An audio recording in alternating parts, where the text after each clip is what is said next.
오늘 본문을 보니까요, 내용은 굉장히 간단합니다. 어떤 사람들이 아이를 데리고 예수님이 좀 내 아이를 좀 만져주셨으면 좋겠다, 그런 바람을 가지고 오는데 제자들이 꾸짖으며 막아섭니다.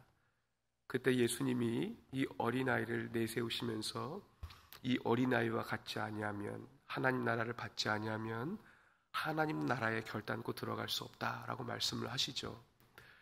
그러면 이제 이 본문을 중심으로 제가 질문 하나 드리고 시작을 하려고 해요. 예수님께서 말씀하신 어린아이와 같다라는 이 말은 무슨 의미일까요? 어린아이와 같다. 순수함, 착함, 또 명랑하고 쾌활함, 순전함. 과연 그렇습니까? 이 세상에 우주의 중심에 자기가 있는 존재는 어린아이들이죠. 저는 매일같이 경험을 합니다. 네. 왜냐하면 우리는 다 본성의 죄성을 가지고 있기 때문에. 그러니까 예수님께서 말씀하시는 어린아이와 같이라는 말은 어떤 우리가 통념상 알고 있는 그러한 개념하고는 조금 거리가 있다는 것이죠. 그러면 우리가 이 본문을 중심으로 크게 두 가지를 생각을 해보려고 해요. 첫 번째는 어린아이와 같이라는 말은 도대체 무슨 의미인가? 오늘 누가복음 18장을 읽었지만 또 천국을 비유하시면서 어린아이를 내세우시는 장면이 누가복음 9장에도 나오고 그 병행 구절인 마태복음 18장에도 나옵니다. 그때는 천국에서 누가 큰지에 대한 논쟁 속에서 어린아이를 내세우시는 것이죠. 사실 그 예수님이 공생애로 이 땅에 오셨던 그 당시에는 사실 여자와 아이의 사회적 지위는 굉장히 낮았습니다. 우리가 다 아는 바와 같이 마태복음 14장에 오병이어 사건이 기록되어 있는데 계수하는 장면이 나와요. 그죠? 그때 5,000명이 먹었다고 하면서 여자와 아이의 수는 계수하지 않습니다. 그리고 예수님 승천 이후에 그 당시에도 이러한 문화가 지속이 되죠.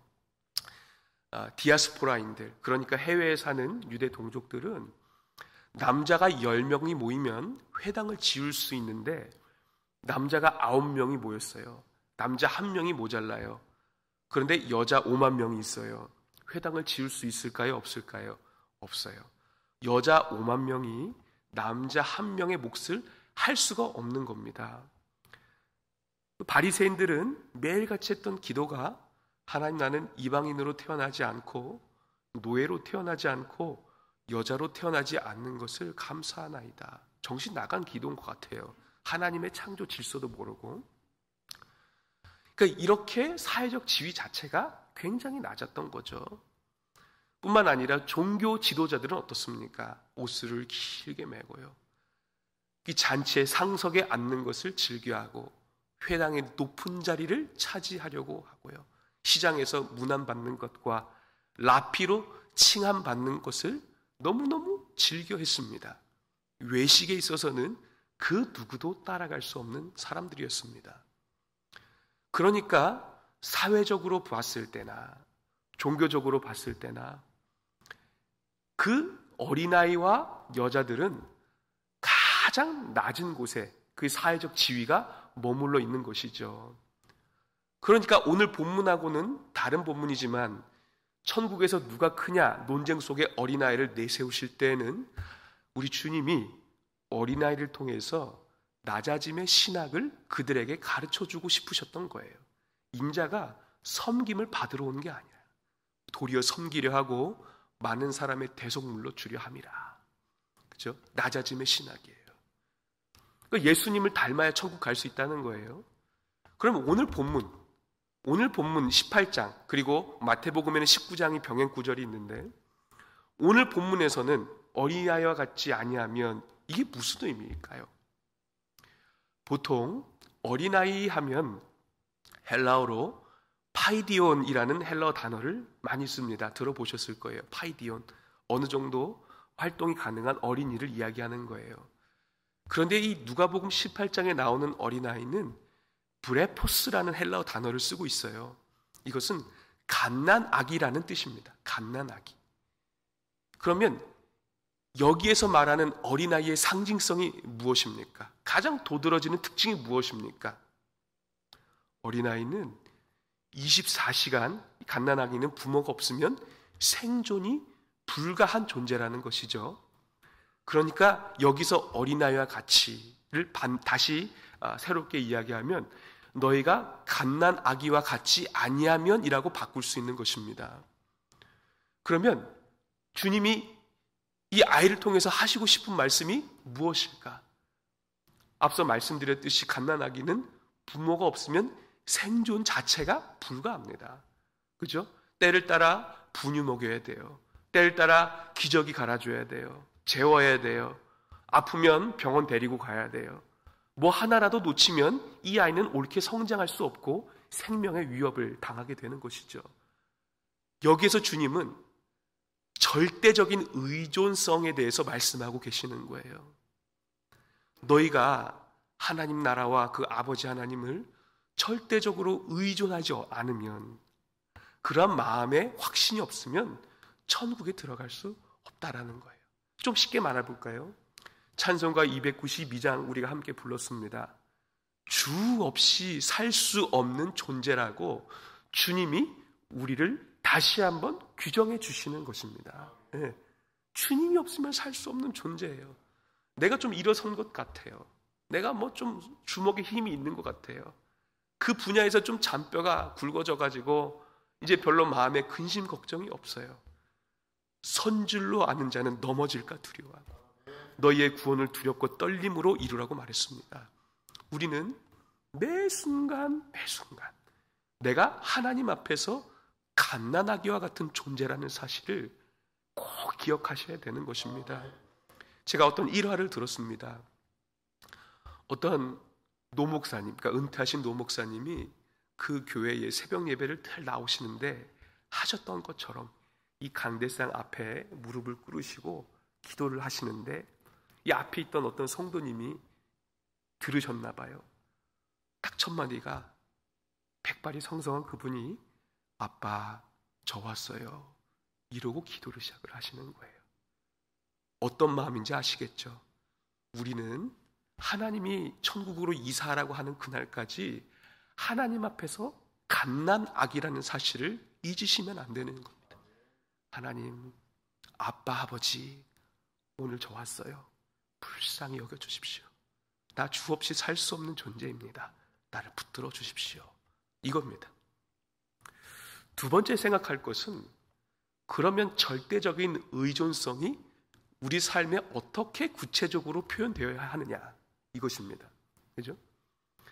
우리가 문맥을 통해서 쭉 보니까요, 누가복음 18장 서두에 불의한 재판장의 이야기가 등장을 합니다. 그죠? 이 불의한 재판장은 하나님도 무서워하지 않아요. 사람 무시하는 것은 뭐 두말하면 잔소리죠. 세상의 유아 독존, 자기가 제일 잘났어요. 힘이 있어요. 재력이 있어요. 그죠? 뭐가 두렵겠습니까? 그런데 이 불의한 재판장 앞에 과부가 자기의 원한을 풀어달라고 가는 것입니다. 아까 제가 말씀드렸죠. 여성의 지위가 어떠했는지를요. 수혜도 개소되지 않고 남자 한 명을 여자 5만 명이 대신할 수 없는, 정말 사회적 지위가 낮고 낮은, 거기다가 사회적 약자인 과부에 들어가요. 자기가 아무리 원한을 풀어달라고 쫓아간들 그 불의한 재판장이 사람 무시하고 하나님을 두려워하지 않는 그 사람이 그 원한을 풀어줄까요? 안 풀어줄까요? 과부는 알고 있었어요. 안 풀어준다는 것. 그런데 또 하나 확신하고 있었던 것은 무엇이냐? 내 원한을 풀어줄 사람은 그 불의한 재판장밖에는 없다. 이 확신이 과부의 마음에 새겨진 것입니다. 이 사람이 아니면 안 된다는 것입니다. 이게 무엇을 말씀하고 있는 걸까요? 예수님이 우리의 기도에 이 본문을 비유로 갖고 계시는 것 아니겠습니까? 우리가 기도하는 것, 이것은 절대 의존성에 외적인 표현이죠. 그죠? 그런데 우리 마음 가운데 내가 기도하는 대상인 하나님은 어떤 분이신가? 이것이 우리 마음 가운데에 정립이 되어야 하는 것입니다. 우리 성도님들께서 새벽마다 기도하시죠. 때마다 시마다 기도하시죠. 그런데 그분이 누구십니까? 그분이 아니면 내 인생의 근본적인 문제를 해결할 사람, 해결한 어떤 권세, 어떤 재력 전혀 없다. 그죠? 전혀 없다라는 그 확신. 하나님만이 내 모든 인생을 주관하시고 다스리시고 풀어가실 수 있다. 이런 확신. 이런 확신이 기도하는, 절대적으로 하나님을 의존하는 우리에게 요청되는 마음의 자세라는 것입니다. 기도 자체를 우리가 굉장히 소극적인 어떤 힘, 어떤 신앙 행위로 여길 때가 있습니다. 종종 그래요. 우리의 믿음의 상태에 따라서도 왔다 갔다 해요. 그런데 신약의 역사서인 사도행전만 보세요. 기도하다가 무엇을 경험합니까? 성령이 강림하고 병자가 고침받고. 하나님, 제 감기를 좀 떨어뜨려 주세요. 기도하는데 제 믿음이 약한가 봐요. 병자가 고침받고 교회가 세워지고, 그렇죠? 복음이 로마까지 가도록 주님이 그 기도를 통해서 만들어 가시고, 옥문이 열려서 그 간수장이 구원받는. 기도의 능력은 기도하는 우리에게 있는 것이 아니고 기도하는 대상인 하나님 아버지께 있는 줄 믿으시기를 바랍니다. 하나님은 우리의 간구를 단 하나도 놓치지 않으세요. 못 들으시는 바가 없습니다. 그런 믿음을 가지고 가는 거예요. 그러면 이 과부에게는 또 어떤 마음이 있었는가? 18장 3절, 5절, 7절, 8절을 보시면 과부가 요청한 것도 있고 그 과부의 감정을 주님이 대신 말씀하시는 것도 있지만 이런 표현이 있어요. 원한을 풀어달라. 이런 표현이 있어요. 이 짧은 절에 많이 나와요. 3절, 5절, 7절, 8절에 원한을 풀어주지 아니하며 원한을 풀어달라는 거예요. 이게 과부의 어떠한 마음을 대변하는 걸까요? 간절함입니다. 간절함. 하나님이 들어주셔도 되고 들어주지 않으셔도 그만. 이거는 기도하는 성도의 자세가 아닙니다. 하나님 꼭 들어주셔야 됩니다. 나 계란으로 바위치기 같이 이 상황이 인간적으로는 해결되지 않을 것 같은 것 저 너무나도 잘 압니다. 그러나 천지의 주제이신 하나님 앞에 간절히 구하오니 하나님, 내 소원, 내 간구 들어주시옵소서. 그러면 이 불의한 재판장이 어떤 심경의 변화를 가질까요? 5절부터 쭉 보시면 불의한 재판장이 마음에 이 과부 때문에 내가 마음에 괴롭게 된다라는 표현을 하고 있습니다. 이것은 바울이 내 몸을 쳐서 복종하다라는 이 표현과 동일한 것입니다. 그러니까 복싱 선수가 눈밑을 가격하는 이 고통을 이야기를 하는 것이죠. 그러니까 그만큼 그 과부의 간청이 이 불의한 재판자, 하나님도 두려워하지 않고 과부도 무서워하지, 아니 사람도 무시해버리는 이 불의한 재판장 마음에 끈질긴 간청으로 인하여 뭐가 생겼어요? 두려움이 생긴 것입니다. 하나님이 우리에게 말씀하시죠. 주 없이 살 수 없는, 나 없이 살 수 없는 성도는 하나님을 어떻게 인식하고 기도해야 되는지를 오늘 본문을 통해서 말씀하고 있는 것입니다. 말씀을 정리할게요. 하나님은 어린아이 하나를 내세우시면서 두 가지를 우리에게 말씀하셨습니다. 하나는 우리의 절대적인 의존성, 그죠? 이것이 하나님을 향한 우리의 존재라는 사실을 주님이 말씀하고 계시는 것입니다. 주 없이 살 수 없네. 그죠? 그런데 이 본문을 보면서 제 머릿속에 떠오르는 이미지 하나가 있어요. 그 아기를, 갓난 아기를 데리고 주님 앞에 한번 만져달라고 나오는 그 엄마의 심정입니다. 엄마의 심정. 주님, 내 갓난 아기, 이 아기 주님 한 번만 만져주세요. 주님이 아니면 이 아이의 인생이 어찌 될까 두렵습니다. 간절한 엄마의 마음이 거기에 투영되어 있지 않겠습니까? 나 자신도 주 없이 살 수 없는 존재예요. 우리가 육신으로 낳은 자녀, 그리고 우리 교회 다음 세대도 주님 없이는 살 수 없는 존재들이라는 것입니다. 주님이 만나 주셔야 되는 거예요. 주님이 도와주셔야 되는 거예요. 그게 없으면 18장 후반부에 나오는 부자 청년 꼴이 되는 것입니다. 종교 행위는 다 갖췄지만 그 마음에 진정한 주님을 향한 믿음이 결여되어서 주님을 떠나는, 지금 중고등부 수련회가 오늘 마무리되죠. 간절히 기도해 주세요. 하나님이 언제 만나 주실지 모르는 것입니다. 찬양 가운데 임재하실 수 있고 말씀 가운데 아이들의 심령을 터치하실 수 있는 것입니다. 단 1분을 말씀을 들어도 성령이 아이들의 마음을 열어주시면 그 아이들의 인생이 변화될 줄 믿으시기를 바랍니다. 내 육신의 자녀도 그래요. 우리 육신의 자녀가 장성한 자녀라 할지라도 평생 기도의 책임을 지시는 거예요. 네. 어제도 저희 어머니가 그러세요.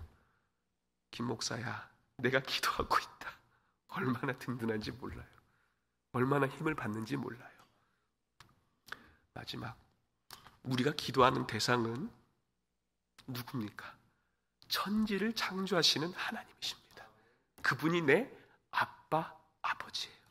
아빠, 저 왔어요. 저를 불쌍히 여겨주시고 만나주세요. 간절함으로 하나님 꼭 이루어 주십시오라는 마음으로 엎드릴 때에 우리의 마음의 소원을 하나님의 뜻대로 선하게 이루어 주실 줄 믿으시기를 바랍니다. 기도하겠습니다. 아버지 하나님,